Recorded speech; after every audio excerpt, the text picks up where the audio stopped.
Amrita hospital Faridabad ने एक अत्यंत दुर्लभ और जीवन घातक जन्मजात स्थिति से जूझ रहे 5 नवजात शिशुओं को सफलतापूर्वक उपचार कर जीवन दान दिया है। इन बच्चों का जन्म ऐसे हुआ था कि उनका जिगर, किडनियां, आंतें और पेट का हिस्सा छाती की गुहा में मौजूद थे, जिससे उनके फेफड़ों को विकसित होने का पर्याप्त स्थान नहीं मिल पाया।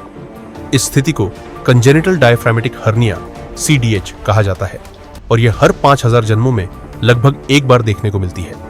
पिछले 3 महीनों में किए गए इन मामलों में सर्जरी और गहन नवजात देखभाल की लंबी प्रक्रिया शामिल रही, जिसके बाद 5 शिशु अब स्वस्थ हैं और अपने परिवारों के साथ घर लौट चुके हैं। इनमें से 4 मामलों में हर्निया बाईं ओर था, जहां उपचार की जटिलता अपेक्षाकृत नियंत्रित रही, जबकि एक मामला दाईं ओर का था, जो शिशु शल्य चिकित्सा में सबसे कठिन श्रेणी में आता है। इस गंभीर मामले में बच्चे का जिगर लगभग पूरी तरह छाती में खिसक गया था और फेफड़ों का विकास अत्यंत सीमित रह गया था। जन्म के तुरंत बाद बच्चे को गंभीर श्वसन संकट में वेंटिलेटर पर रखना पड़ा।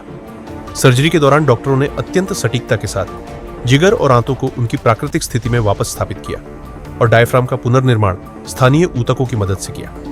सर्जरी के बाद की स्थिति भी उतनी ही चुनौतीपूर्ण रही, जहां नवजात को लंबे समय तक उच्च स्तरीय वेंटिलेशन, नियंत्रित दवाओं, पोषण प्रबंधन और निरंतर निगरानी की आवश्यकता पड़ी। डॉ. नितिन जैन, सीनियर कंसल्टेंट और हेड पीडियाट्रिक सर्जरी, ने कहा कि कंजेनिटल डायफ्रामेटिक हर्निया केवल जन्म के समय ही चुनौती नहीं पेश करता, बल्कि यह गर्भ के दौरान ही फेफड़ों के विकास को रोक देता है। उन्होंने बताया कि दाईं ओर के CDH, जहां जिगर छाती में होता है, शल्य चिकित्सकों के लिए सबसे कठिन स्थिति मानी जाती है। ऐसे मामलों में हर मिनट और हर निर्णय बच्चे की जान से जुड़ा होता है। ठीक है, मैं डॉक्टर नितिन हूँ। मैं सीनियर कंसल्टेंट एंड हेड हूँ department of paediatric surgery Amrita hospital Faridabad में। हमारा मेन काम होता है कि जो रेयर कंजेनिटल एनोमलीज होती हैं उनको अर्ली हम पकड़ें और उसको ट्रीट करें। अब जैसे कि हमने आज प्रेस कॉन्फ्रेंस किया जिसमें हमने कंजेनिटल डायफ्रामेटिक हर्निया को डिस्कस किया। मेरे साथ डॉक्टर हेमंत जो न्यूरोलॉजिस्ट हैं वो भी साथ में थे, क्योंकि ये बीमारी ऐसा होता है कि ये 2 विभाग का होना बहुत ज़रूरी है, न्यूरोलॉजी का और पीडियाट्रिक सर्जरी का।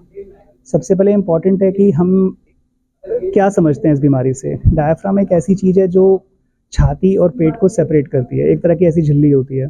जब इसका विकास इंट्रायूटेराइन लाइफ में गर्भावस्था में नहीं हो पाता है तो पेट के सारे ऑर्गन चले जाते हैं छाती में, सिंपल भाषा में। जब पेट के ऑर्गन छाती में चले जाते हैं तो ये फेफड़े के विकास को रोकते हैं, ठीक है। सेम साइड के फेफड़े का विकास तो रोकते ही हैं, ऑपोजिट साइड को भी विकसित होने से रोकते हैं। साथ ही साथ में जो धमनियाँ और शिराएँ होती हैं फेफड़े की, उनको भी अफेक्ट करते हैं। तो प्रॉब्लम स्टार्ट होती है जब बच्चा पैदा हो जाता है। उसके बाद में क्योंकि फेफड़ा तो विकसित होता नहीं है, जो काम फेफड़े का फूलने का है, ऑक्सीजनेट करने का है, वो फेफड़ा नहीं कर पाता है, जिसके कारण डिस्ट्रेस स्टार्ट हो जाता है, सांस लेने में तकलीफ स्टार्ट हो जाती है। कई बार बच्चे को इंट्यूबेट भी करना पड़ता है, वेंटिलेटर सपोर्ट पे रखना पड़ता है। जब एक बार बच्चा स्टेबलाइज हो जाता है, मान लो अगर पल्मोनरी हाइपरटेंशन एसोसिएटेड है भी, दवाइयों से कई बार वो कंट्रोल हो जाती है। सबसे इंपॉर्टेंट काम है स्टेबलाइज करना बच्चे को, ऑपरेशन के लिए प्रिपेयर करना। एक बार वो ऑपरेशन के लिए प्रिपेयर हो जाता है, अब second level of hindrance start होती है, जब एक कॉम्प्लेक्स प्रोसीजर को हमें अंजाम देना होता है। तो जो डायफ्राम ऑलरेडी पेट में नहीं बना है, हमें बेसिकली इसको बनाना है ताकि पेट के ऑर्गन्स अपनी जगह पे रहें, फेफड़ा अपनी जगह पे रहे। तो कई बार हम लोकल टिश्यूज से लेकर डायफ्राम को बनाते हैं, कई बार जो आसपास के अंग होते हैं उनके मेम्ब्रेन्स को लेकर डायफ्राम को बनाते हैं। जैसे 2 से 3 केसेस में हमने जेरोटास फेशिया, जो किडनी का भारी आवरण था, उससे लेके हमने डायफ्राम को बनाया। तो कॉम्प्लेक्सिटीज़ आए हमें, लेकिन एट द एंड हमने देखा कि 5 के 5 बच्चे सर्वाइव हो गए। हालांकि कुछ 2-3 बच्चों में हमें प्रॉब्लम्स फेस करने पड़े। जब हम इतने बड़े डायफ्रामेटिक हर्निया को ट्रीट करते हैं, सारे ऑर्गन जब पेट में आ जाते हैं, तो पेट का तो जो साइज़ है वो तो इतना होता नहीं है कि सारे ऑर्गन्स को अकोमोडेट कर सके। कई बार टेंशन हो जाती है पेट में, पेट टेंस हो जाता है, फीड इतना अच्छे से स्टार्ट नहीं कर पाते हैं, पेशाब बनने में प्रॉब्लम आती है। लेकिन ये सब प्रॉब्लम्स सॉल्व हो जाते हैं विद प्रॉपर ट्रीटमेंट। ये जो क्योंकि नेचुरल तो बनते नहीं है, इसको हम बनाते हैं मतलब ऑपरेशन से, तो ये आगे जाके फ्यूचर में कुछ उन बच्चों को कुछ प्रॉब्लम्स भी क्रिएट यूजली देखा गया है कि अगर प्रॉपर NICU का सेटअप है और आपने जो सर्जिकल ट्रीटमेंट दिया है वो proper without tension surgical treatment अगर दिया है, मतलब कि जो जिन टिश्यूज से हमने बनाया है उसमें इतना टेंशन नहीं आया, तो रिकरेंस का रेट बहुत कम होता है। और with good facility recurrence rate अब जो इनिशियली 22% तब कम होके लगभग 10 से 12% ही रह गया, ठीक है।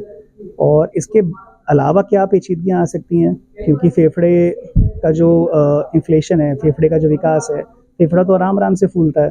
कई बार फेफड़े में इन्फेक्शन की प्रॉब्लम्स आ सकती हैं, रिकरेंट रेस्पिरेटरी इन्फेक्शन हो सकता है बच्चे को, लॉन्ग टर्म में स्पाइन की प्रॉब्लम्स आ सकते हैं, है ना, मस्कुलोस्केलेटल प्रॉब्लम्स आ सकते हैं, विकास में प्रॉब्लम्स आ सकते हैं, इसलिए हम बच्चे को रेगुलर फॉलोअप में रखते हैं। मैं डॉक्टर हेमंत शर्मा, मैं नियोनेटोलॉजिस्ट हूँ, सीनियर कंसल्टेंट नियोनेटोलॉजी नवजात शिशु विभाग से।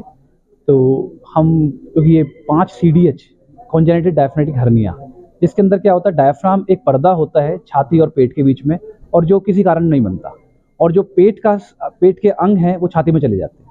जब ये छाती में चले जाते हैं तो फेफड़े को बनने नहीं देते। जब बच्चा पैदा होता है तो बच्चे को सांस लेने में फेफड़े खोलने होते हैं, पर क्योंकि छाती में अंग पड़े हुए हैं, वो फेफड़े खोलने नहीं देते, और बच्चे के छाती का प्रेशर बहुत बढ़ जाता है, और बच्चे का खून जो है फेफड़ों में नहीं पहुंच पाता, जिसको कहते हैं पल्मोनरी हाइपरटेंशन। जाने का कारण क्या होता है सर? क्योंकि ये डिफेक्ट है, जैसे एक एक अंग बनना होता है, अब किसी कारण से वो अंग नहीं बन पाया, और जो वो अंग नहीं बना, जिसको डायफ्राम कहते हैं, पेट, छाती, लिवर, ये सब छाती में चले जाता है। कितने वीक से बनना स्टार्ट हो जाता होगा? यूजुअली तो ये 11-12 वीक के बाद बनना शुरू हो जाता है, और 20 वीक पे अंदाजा आ जाता है कि ये नहीं बना है।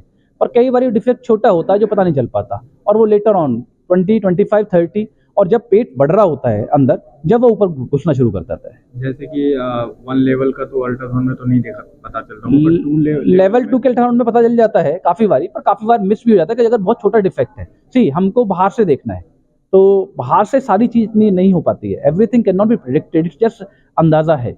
तो कई बार और डिफेक्ट भी छोटा होगा, कई बार ये होता है कि डिफेक्ट बाद में स्लाइड किया, तो सारी जगह पता करना जरूरी नहीं है। 70-80% पता चल जाता है, पर 20-30% कैन बी मिस्ड। जितने ऑर्गन्स हैं अपने अपनी जगह पे अपने मतलब प्लेस करने के बाद क्या बच्चे का आगे इन फ्यूचर कोई प्रॉब्लम होने की संभावना होती है? अगर सर्जरी ठीक हुई है और ट्रांजिशन हो गया, मतलब पल्मोनरी हाइपरटेंशन, जो इसके अंदर सबसे बड़ी किलर जो है पल्मोनरी हाइपरटेंशन है, अगर पल्मोनरी हाइपरटेंशन मैनेज हो गया और बच्चा डिस्चार्ज हो गया, फिर उसके अंदर लॉन्ग टर्म प्रॉब्लम नहीं रहनी चाहिए। ये शॉर्ट टर्म प्रॉब्लम है, जो होना है पहले हफ्ते, 2 हफ्ते, 3 हफ्ते में हो जाता है।